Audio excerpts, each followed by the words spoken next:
So today, I thought it'd be fun to open up some packs in TCG Pocket. Because at the time I'm filming this, the new set, Triumphant Light, just came out. And I want to open 10 packs. And I'm going to turn whatever I get in the packs, like whatever EXs or full arts I get, into dessert Pokemon. So let's open some packs. Alright, let's open some Triumphant Light packs. As you can see, I have a lot of hourglasses saved up, so let's use some of them. Because I want to spend real money in the game. I'm good. And nothing in our first 2 packs. And we have something in our 3rd pack. This adorable Meryl card. Adorable. That'll be the first one we turn into dessert Pokemon. Very cute. Look, that one's eating a little leaf. So cute.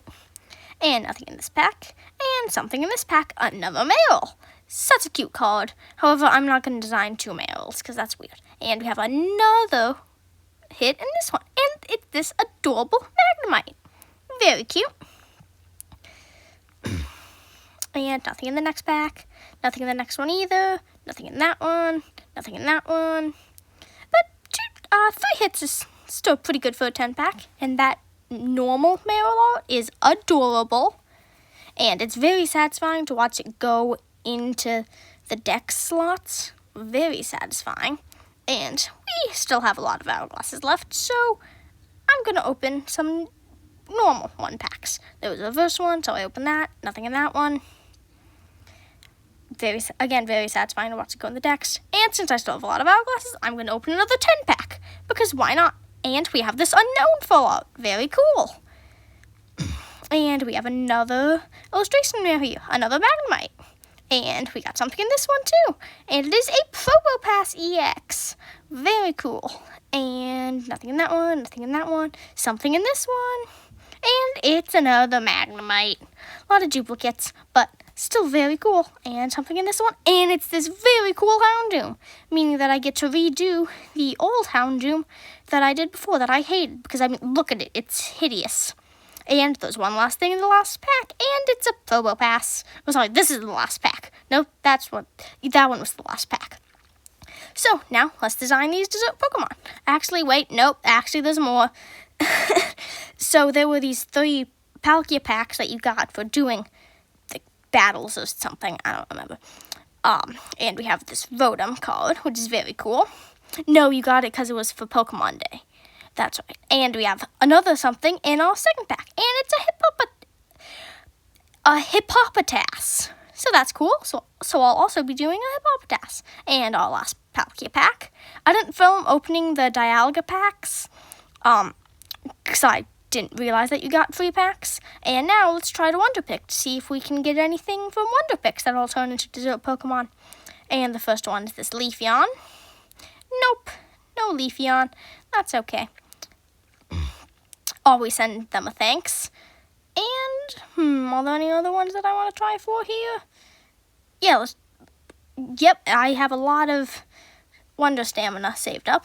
And let's open out. And we got this Lucario. So Lucario is going to be one of the ones that I design. Always send them a thanks. Always send them a thanks. And I'm going to open up this, and I'm going to want to pick this one. And we got this Glaceon! Yay! That means I get to design Glaceon as a dessert Pokemon! Yay! Okay, now let's draw some dessert Pokemon. So the first one is Meryl. I decided to go for a Boba Meryl for this one. Specifically Taro Boba, because, I mean, Taro Boba's purple, and I like purple. Now, let's read Meryl's dex entries.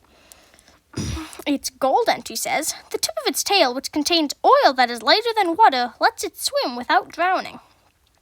Its silver entry says, the end of its tail serves as a buoy that keeps it from drowning, even in a vicious current. Its crystal entry says, the fur on its body naturally repels water. It can stay dry even when it plays in the water. Its ruby entry says, Meryl's oil-filled tail acts much like a life preserver.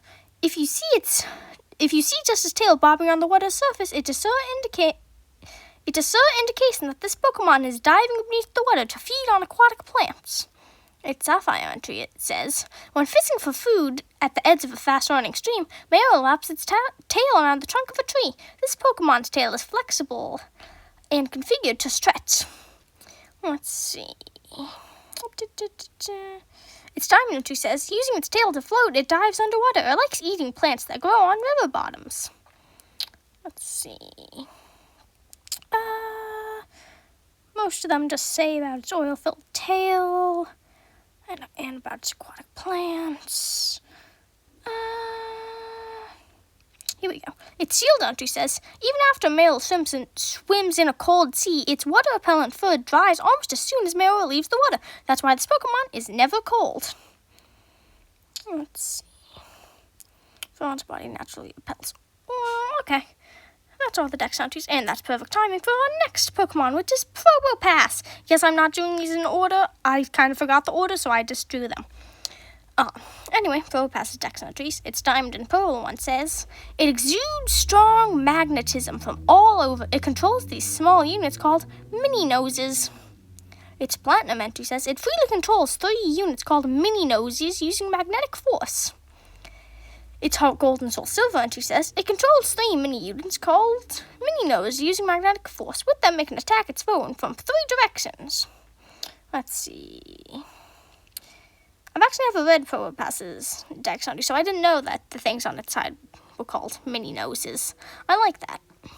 Its Ultra Moon entry says, it uses 3 small units to catch prey and battle enemies. The main body mostly just gives orders. Its Lesdocius entry says, it is able to emit powerful magnetism, allowing it to control the iron sand that forms in its luscious mustache. Using this iron sand, Probopass forms hard stones from which it smits its prey. That's fun. Now, let's move on to, after I finish blending out the shading, Glaceon! Yay! So this one, I went with an ice cream theme because it's an ice type. And it is Vamoon flavored, like the Vamoon little sodas that have a little ball that you push on. I'll put a photo on the screen. I talked about that in the outro too. Anyway, let's read Glaceon's dex entries. Its Diamond and Pearl entry says, as a protective technique, it can completely freeze its fur to make its hairs stand like needles. Its Platinum entry says, by controlling its body heat, it can freeze the atmosphere around it to make a diamond dust flurry. Okay, let's see. Diamond dust flurry. Okay, most of those are the same. Its Moon entry says, it freezes its fur into icicles. Spiky and sharp, it tackles its prey.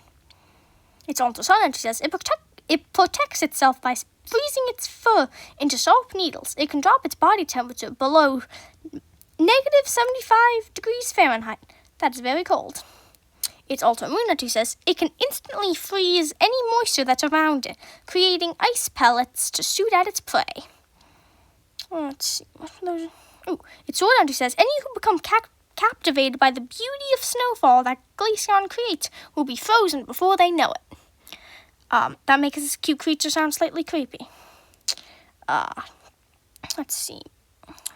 Its Lesdocius entry says, Glaceon is able to lower its body temperature very quickly. It freezes the atmosphere, creating diamond-like dust that glitters like gems while it flutters and dances around. That went a bit into Rotom segment. Anyway, let's read Rotom's dex entries. Its Diamond and Pearl entry says, its body is composed of plasma. It is known to infiltrate electronic devices and wreak havoc. Its Platinum entry says, its electric-like body can enter some kinds of machines that take control over to make mischief. Yeah, Rotom's a little cute mischief maker. I like that. I mean, it does have a lot of different forms. I just went with its regular form, and I made that like an animal cookie.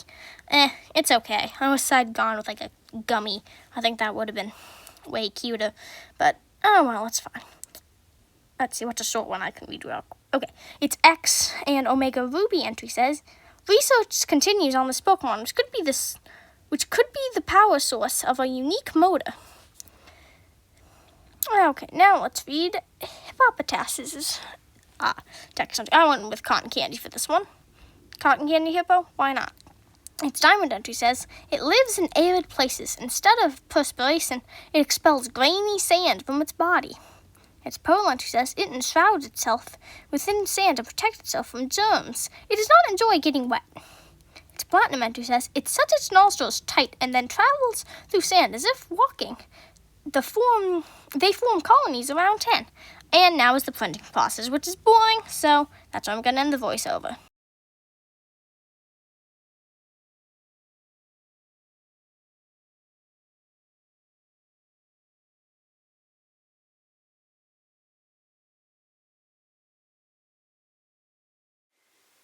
So for this episode of Pokemon, I only printed out 2 of the designs.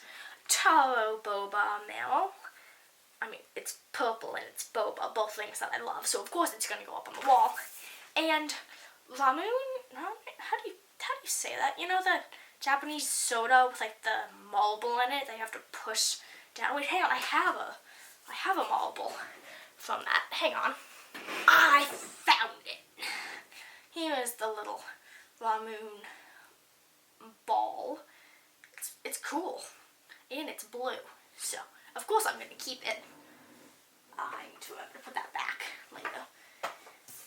And glaze on, because, of course, once I do all the evolution, of course I'm going to have them on the wall.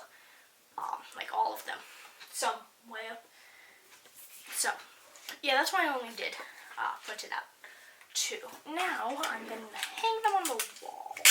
Yeah, that was way more tape. That's a lot of tape. I'm just going to cut that in half. That's still a lot of tape, but okay. You can go right here. Can you see that in the camera? Wait, hang on, can you? Yeah, that definitely looks nice there. Okay. And then Glaceon. Let's see. Yeah, I think the evolutions should go over here. Yep. And then that's going to be the spot for the rest of the evolutions once I eventually design them. There will be a part 2 to this because I opened 3 of the 3 Palkia packs, in which I got 2 hits. So that's another 2. And then I also wonder picked and got more. So there will be 4 next episode. And I'll see you then, which will be next week. Bye!